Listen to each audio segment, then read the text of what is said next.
Hey everybody, my name is Brandon Foreman, and I'm a librarian with the Martin Luther King Jr. Library for the Aurora Public Library system. Some of you might recently see me online performing some story times, breaking out some of my killer dance moves, and I think it was a good time. Had a lot of fun comments on it, a lot of comments that made me turn red and blush, and thank you all for that.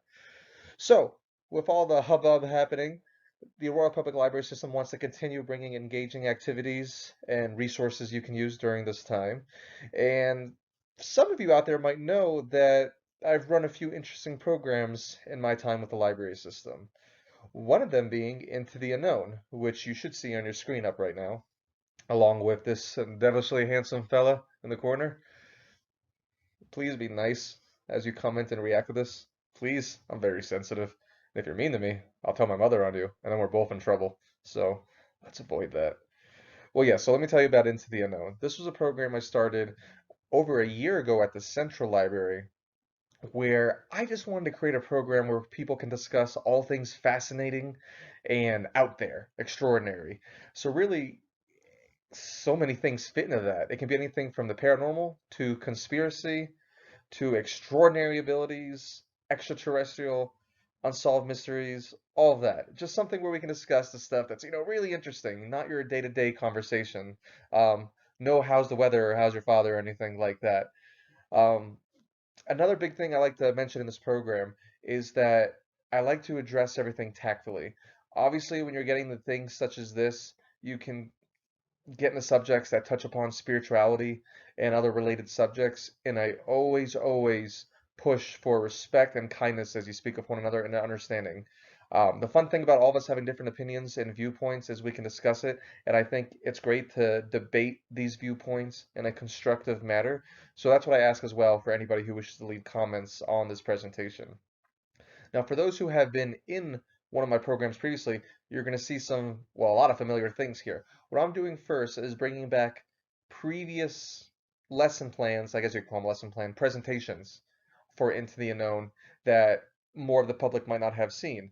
I will eventually surpass my old catalog and be going into new material, and I'll be presenting on that. A few people in my current program, actually, in Into the Unknown, have given me some fantastic ideas on what I'd like to present on in the future. You know who you are. Shout out to you. Want to keep everyone's privacy respected and all that, but shout out to those who know who you are. But first, we're going to go through some recap material, and I figured the best place to start would be my recap session that I started at the tail end of 2019, I want to say, beginning of 2020. This was a introduction for people coming back to the program. I'm sorry, it was introduction for people joining the program for the first time and a recap for those who have been in previously. So I figured that'd be a perfect presentation to go with for debuting it online.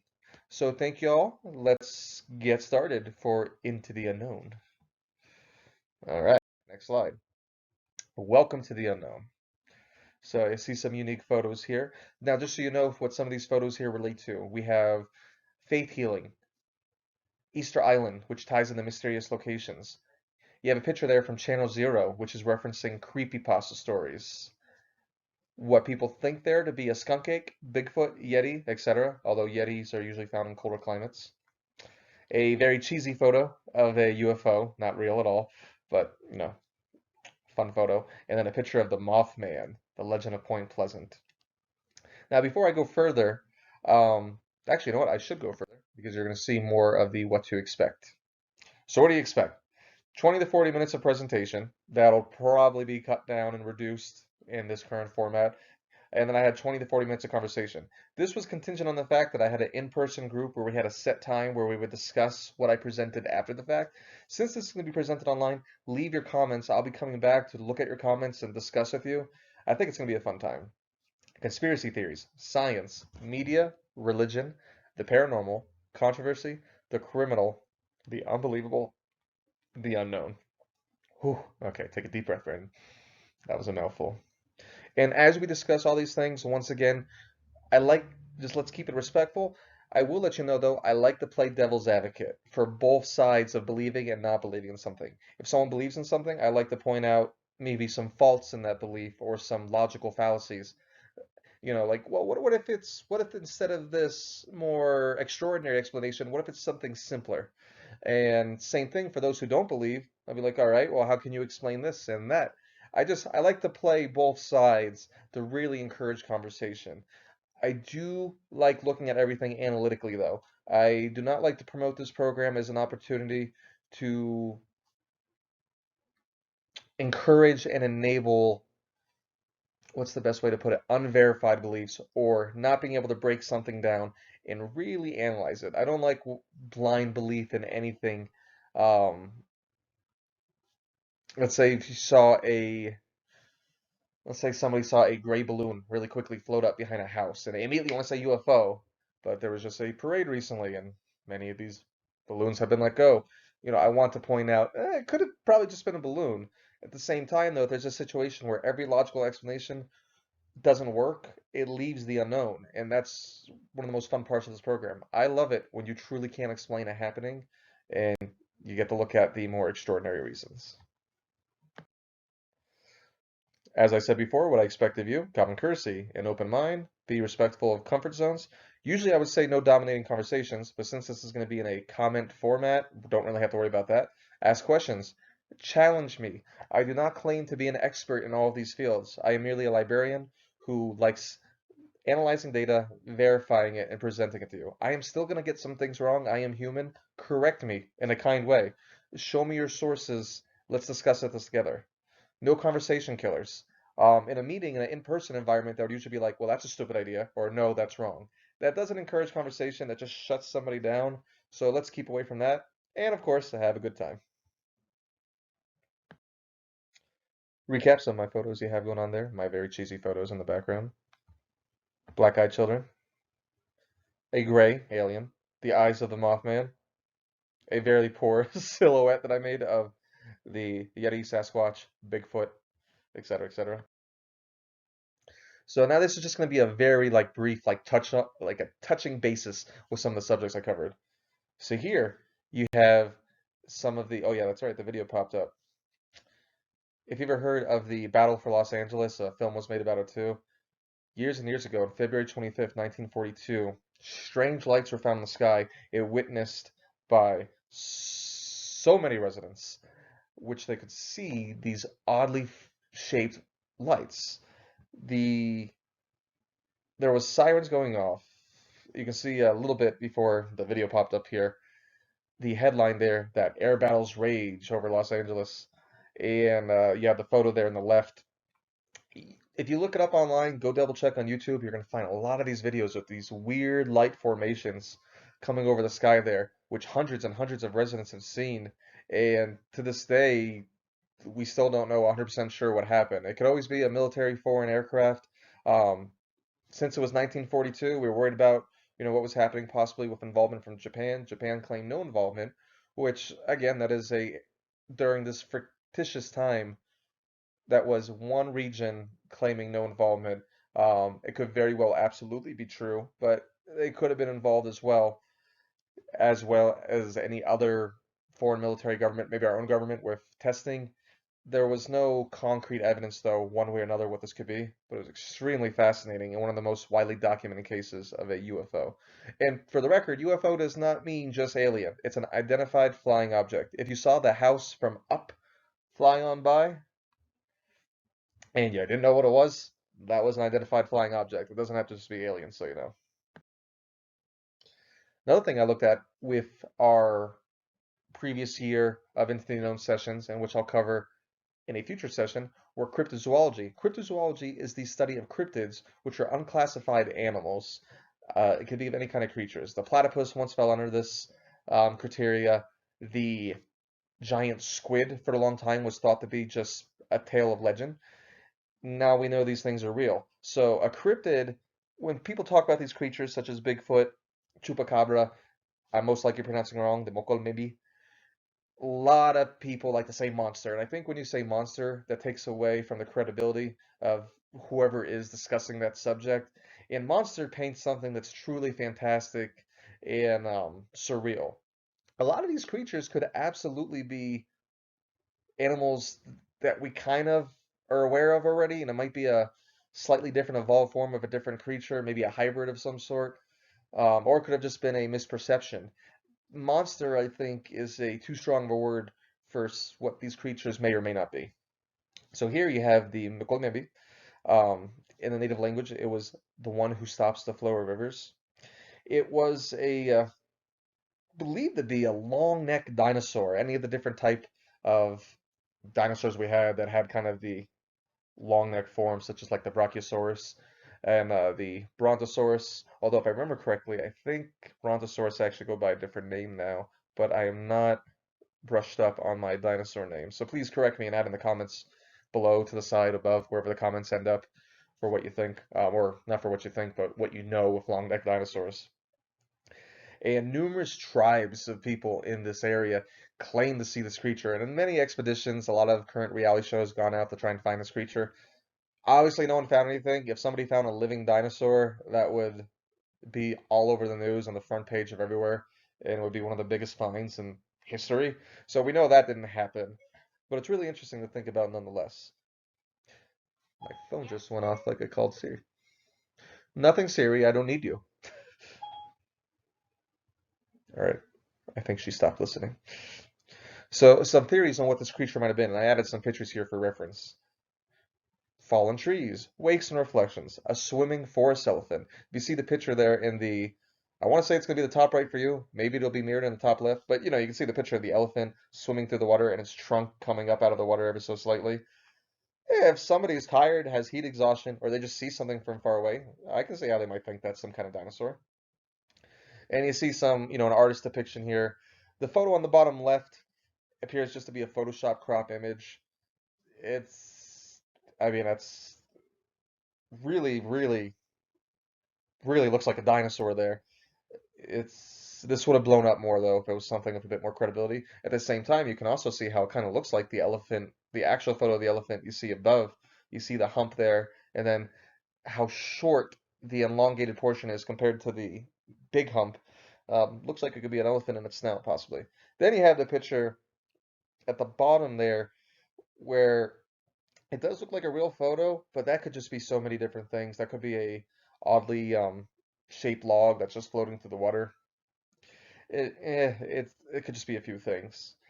Uh, and above all else too, this all these sightings, they could have been the sightings of hallucinations. They were usually made within the deep jungle where people were tired, exhausted, probably weren't eating too well, dehydrated. Definitely a recipe for hallucinations. I would love for it to be an actual dinosaur because I think dinosaurs are awesome, but I just don't know if I put too much stock in a dinosaur being able to still exist, survive on our current food supply without getting noticed. Now, is it a 0% chance of being possible? No, not at all. But I am leaning towards the side of most likely many misperceptions. All right, let's keep going. Now, I think almost everyone has heard of this, especially those in the Colorado area, which I'm assuming is most of you. Whoo, the big boy, Bigfoot, or big girl, either or. Equal respect for all Bigfoot, big feet, big. Yeah, let's go big feet people, big feet, simians. Not sure. The Bigfoot, the Yeti, the skunk ape, the abominable snowman. Whew. When was the first supposed sighting of this? Honestly, the dawn of man, from different cave what's the word I'm looking for? Engravings and drawings on the walls and whatnot, but the first documented case was officially in 1830. But since the dawn of man, there have been stories of larger bipedal men creatures walking about that were absolutely massive, super strong, breaking trees, and etc. Latest sighting on here I have 2018. To be fair, it's actually of 2020. There's sightings just about every month. I'm not saying they're valid sightings every month, but we're getting a lot of sightings, so it's something to keep in mind. Now, theories. One, the missing link in the chain of, how humans have come to be. Maybe it's something in between a creature of a lower level in the food chain to us. Maybe it's the missing link there. Don't know how we got so much smaller though compared to what people are thinking. Bipedal ape. Some people think it might be a hybrid form of an ape or other type of simian, monkey, chimpanzee, all the different, creatures you're aware of. Might have gotten bigger, maybe a little bit smarter than your average one. They can get up and walk around, do their thing. Some believe a bear, not something you're seeing like in the Patterson footage there, where it's the famous photo of it walking sideways and then it does the turn. People don't think that's a bear, but there are sightings such as the one on the bottom there, where you see this kind of gangly looking creature by the tree. Looks like it's scurrying through the field there. It That could possibly be a very hungry bear, very thin at an odd angle. And once again, like many of these creatures, hallucinations. I don't feel a need to go into Bigfoot, Sasquatch, and things like that too much because you all have heard that story so much, but I will cover that further in later presentations on cryptozoology. All right, next slide. El Chupacabra, the goat sucker. First supposed sighting, again, documented in 1995, possibly 1975, and maybe even earlier, just not well documented. Latest sighting, once again, 2020. Now, here's one, and I want to mention too, with the previous one for Bigfoot, I do think that this creature and Bigfoot, they could possibly be real. I wouldn't have a hard time believing that a small pack of creatures, let's for example, a Bigfoot in the Rockies, could survive, and if they're smart enough, avoid human contact, especially if they have the general muscle structure of a creature like a gorilla, which can bench like 4,000 pounds. Yeah, I would believe they'd be able to climb some of those rocky cliffs and get around where us humans cannot easily get. The chupacabra, it's generally considered a small creature. Some people have gone on to say it's an alien. Some people think it's a demon, a coyote or dog of mange, or a new canine species that hasn't yet been discovered. I could believe that. I could absolutely believe that. That there's a creature out there that's hunting livestock and getting around without being caught. And funny enough, there's actually been creatures claimed to be the chupacabra that have been caught by people and been put on display, such as the one you see in the top there. That's kind of doing the face. Man, there's going to be so many screenshots that people can take to blackmail me from this presentation. Please don't. But a lot of those settings and things, it's just, yes, it's a real creature like that. I mean, the creature you have there that's been stuffed, but can you definitively call it a chupacabra? That's the tricky part. It If you catch it, I guess, in the act, sucking on the blood of a goat or a chicken or something, yeah, I guess he's like, yeah, that's the chupacabra. But a lot of these people, they keep hoping that they're going to find something that is so completely different than everything else we know as far as animals go that it'll be obvious that's a chupacabra. I think if a lot of these creatures we're going to see it and be like, oh, isn't that just a dog or isn't that just a this? And it might be a new form. So we might actually already have pure evidence of a chupacabra. That's going to be for time to tell, though, and we're going to need to find more cases rather than just thinking it was a one-off or a very rare kind of mixed breed of an animal. Black-eyed children. Now, this one's very interesting. I did not know too much about black-eyed children before studying them. Um, First supposed sighting in 1996. Latest sighting, this one I can stick with 2018. I haven't heard of new sightings since then. Kind of similar to previous theories, once again, demons, hybrid humans, cults. This is an interesting one. They believe that there's people out there who just join cults. I mean, you see it. And cults don't always mean a bad thing. Cults have a negative connotation. They can be very bad and dangerous, as you've seen in numerous horror films. But a cult can also just be a group of people with a similar kind-hearted purpose. Of course, the black-eyed children, that's not the belief. If it's a cult, it might be a group of people out there who like wearing those, you know how you can wear contacts that change the way your eyes look? They might be wearing darkened black contacts that give you kind of that void black look. And yeah, if I saw a group of people coming at me with pure black eyes, I'm running the opposite direction. I'm not going to stop and verify. Excuse me, my name's Brandon. I'm a librarian. I just want you to get closer to me and talk to me so I can verify you're real. No, if I see people like that walking towards me, I'm running in the opposite direction. Especially if the stories that these people who have encountered the black-eyed children have said have been gone missing after the fact. Now, these are one of the ones where there's numerous stories on, but you'll be hard pressed to find any hard photo evidence, um, documented stories with a lot of credibility. It's a tricky area, but it's sure fun to discuss.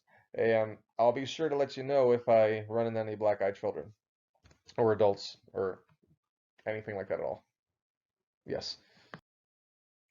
All right, so now we'll see how well this comes up here. I'm pulling out some fun footage here and these are all, free to view, free to show.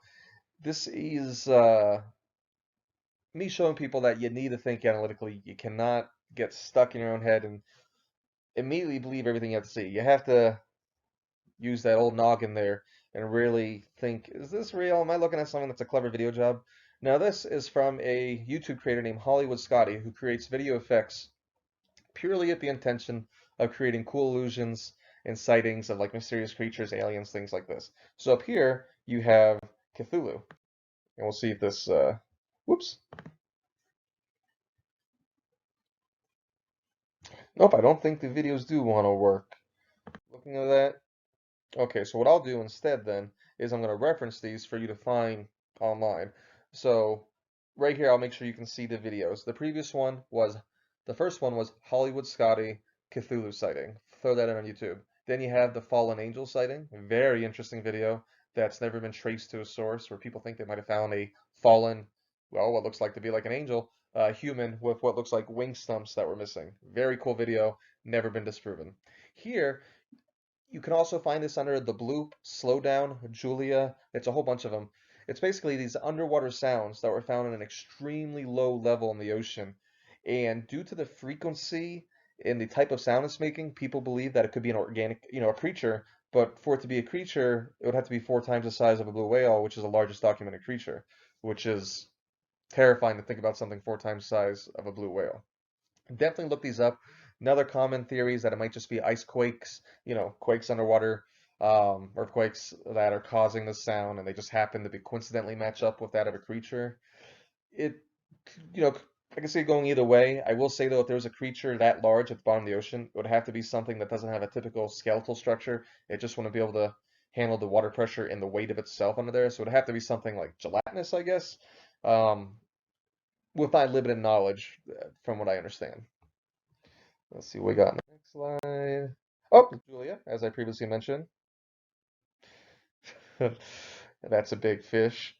That was in reference to, if you look up on YouTube, if you just type in real megalodon, it was the video of what people believe might have been a megalodon. A lot of it was because of the fixed force perspective of the camera. It was some form of large shark. They don't actually think it was a megalodon anymore, but it was something huge. But the angle makes it look like something that was absolutely massive. This one's interesting. If you type in Mokomembi 92 footage on YouTube, you're going to find this footage of what's something coming through this large body of water, creating this wake. And it was a pretty large wake.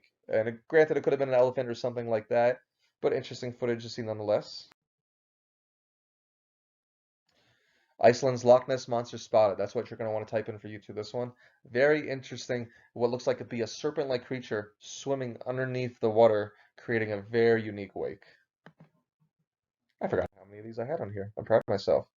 All right, this one's fun. If you just type in Loch Ness Monster jumps out of water, this was from a movie that came out years and years ago. It was that the Legend of the Water Horse film, where that young boy finds an egg um, by a loch near his home, and it ends up having this magical sea creature, which ends up being the inspiration for the Loch Ness Monster.